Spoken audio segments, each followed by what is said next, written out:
पांडव जब जुए में सब कुछ हार जाते हैं तो सजा के तौर पर कौरव उन्हें 12 वर्ष का वनवास और 1 वर्ष का अज्ञातवास की सजा सुना देते हैं। और इसके साथ ही साथ उनको ये भी सजा दी गई होती है कि वो कौरवों की किसी भी वस्तु पर उनका कोई भी अधिकार नहीं होगा। और इस प्रकार की सजा पाने के बाद जब वो 12 वर्ष के वनवास और 1 वर्ष के अज्ञातवास यानी कुल 13 वर्ष के वनवास में जब वो वनों में भटकते रहते हैं, तब उन्होंने वनवास के इन 13 वर्षों में अनेकों प्रकार के मंदिरों का निर्माण कराया। लेकिन उनके द्वारा बनाए गए कुछ ऐसे प्रमुख मंदिर हैं जिनके बारे में आज की इस वीडियो में हम बात करेंगे। तो अगर बात करें पहले मंदिर के बारे में, तो पंचकुला के प्राचीन कालिका मंदिर में माता काली का एक शांत स्वरूप विद्यमान है। और ऐसा कहा जाता है कि अगर कोई भी भक्त इस मंदिर में सच्चे मन से आता है तो उसकी सभी मनोकामनाएं पूर्ण हो जाती हैं। और इस कालिका मंदिर में माता का जो स्वरूप है वो पिंडी रूप में विराजमान है और भक्त पिंडी रूप में माँ के दर्शन करते हैं। और साल में आने वाले 2 नवरात्र के दौरान मंदिर में मेला भी लगाया जाता है। और ऐसे कहा जाता है कि इस मंदिर का निर्माण आदिकाल में पांडवों के द्वारा किया गया था। यानी पांडवों के वनवास के दौरान मिले 1 साल के अज्ञातवास का समय उन्होंने ऐसे इलाके में बिताया था।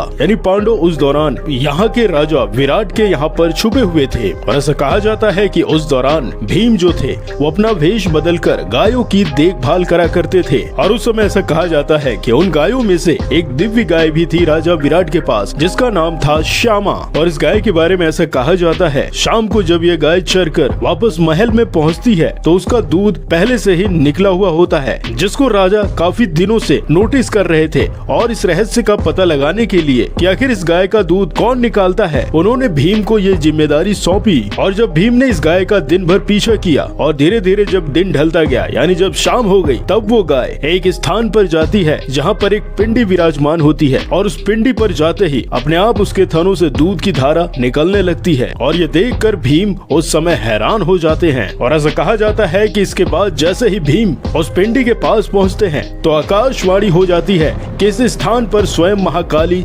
विराजमान है और पांडव यहाँ माँ काली के मंदिर का निर्माण करें। और इस आकाशवाणी के बाद ऐसा कहा जाता है कि पांडवों ने बड़े बड़े पत्थरों के साथ इस मंदिर का निर्माण किया। उसके बाद माता काली की पूजा अर्चना की। और आज भी पांडवों के द्वारा उस समय बनाए गए इस मंदिर के भवन के निशान आज भी आपको देखने को मिल जाते हैं, क्योंकि इस मंदिर के पुराने स्वरूप में आज भी ज्यादा कुछ बदलाव नहीं किया गया है। और तब से लेकर आज तक ऐसा कहा जाता है कि युगों युगों तक अनेकों ऋषि मुनियों ने इस मंदिर में तपस्या की। लेकिन चमत्कार तो तब हुआ जब साल 2011 में एक बार जब इस मंदिर के कपाट खोले गए, तब वहाँ पर इस मंदिर के चौखट पर एक छोटा पद चिन्ह का निशान छपा हुआ था। और उस जमाने में ये खबर इतनी ज्यादा वायरल हुई कि कई श्रद्धालु इस मंदिर के चौखट पर बने पद चिन्हों के निशानों को देखने के लिए और माता के दर्शन करने के लिए काफी दूर दूर से आने लगे थे। और भक्तों की इस प्रकार की अपार श्रद्धा देखते हुए ऐसा कहा जाता है कि मनसा देवी श्राइन बोर्ड ने इन पद चिन्हों को फ्रेम करवा के कवर करवा दिया है। और आज भी भक्त माता के इन पद चिन्हों की पूजा करके आगे बढ़ते हैं। और अब बात करते हैं अगले चमत्कारी मंदिर के बारे में। तो इस मंदिर के बारे में ऐसा कहा जाता है कि पांडवों ने एक ही पत्थर को तराश के मंदिर का भी निर्माण किया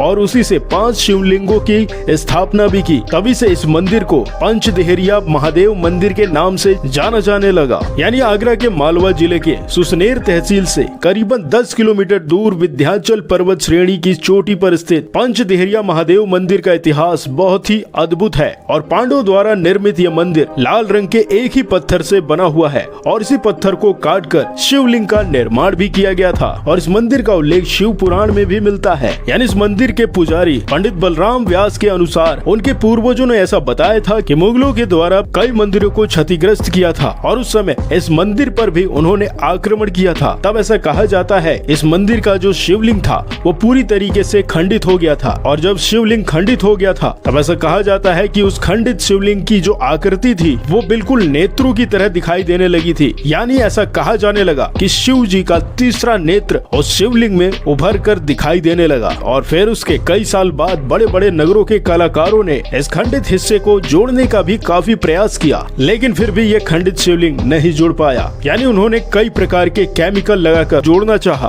और ये दावा भी किया गया उनके द्वारा कि अब ये कभी भी नहीं निकलेगा। लेकिन आश्चर्य की बात तो ये है कि उनके मंदिर से बाहर निकलते ये शिवलिंग नीचे गिर जाता। और ऐसा एक बार नहीं करीबन 20 बार हुआ था। और बाद में उसके बाद में श्रद्धालुओं ने इस हिस्से को शिव जी का तीसरा नेत्र मानकर उसको खाली ही छोड़ दिया। और तब से लेकर आज तक शिवलिंग पर हमले का ये निशान मौजूद ही है। लेकिन फिर भी इस खंड खंडित हो चुके इस शिवलिंग की पूजा आराधना आज भी निरंतर होती रहती है। और अब बात करते हैं अगले मंदिर के बारे में, तो उसका नाम है गंगेश्वर महादेव मंदिर। और ये प्राचीन हिंदू मंदिर गुजरात के दीव से करीबन 3 किलोमीटर दूर स्थित है। और ऐसा माना जाता है कि पांडवों द्वारा निर्मित ये मंदिर अपने 5 शिवलिंगों के लिए प्रसिद्ध है। यानी भगवान शिव का जो शिवलिंग है वो समुद्र के बीचों बीच स्थित है। और ऐसा कहा जाता है कि जब भी उच्च ज्वार आता है तो चट्टानों के बीच मौजूद ये शिवलिंग उसका केवल नोक पर ही दिखाई देता है, क्योंकि समुद्र का पानी इसको पूरी तरीके से डुबो देता है। और इस कारण से इस मंदिर को गंगेश्वर महादेव मंदिर कहा जाता है। और अब बात करते हैं उस मंदिर के बारे में जो पांडवों के द्वारा बनाई गई है, जिसके बारे में ऐसी मान्यता है कि यहाँ पांडवों ने गेहूं की खेती की थी। और आज भी गेहूं का एक दाना इस मंदिर में रखा गया है। और इस गेहूं के दाने का वजन भी करीबन 250 ग्राम के आसपास है। और इसके अलावा यहाँ मंदिर में बना जो धूना है वो पिछले 5000 वर्षों से निरंतर जल रहा है। और इसी मंदिर में एक विशालकाय ढोल भी है। और ऐसा माना जाता है कि खाली समय में महाबली भीम इस विशालकाय ढोल को बजाते थे।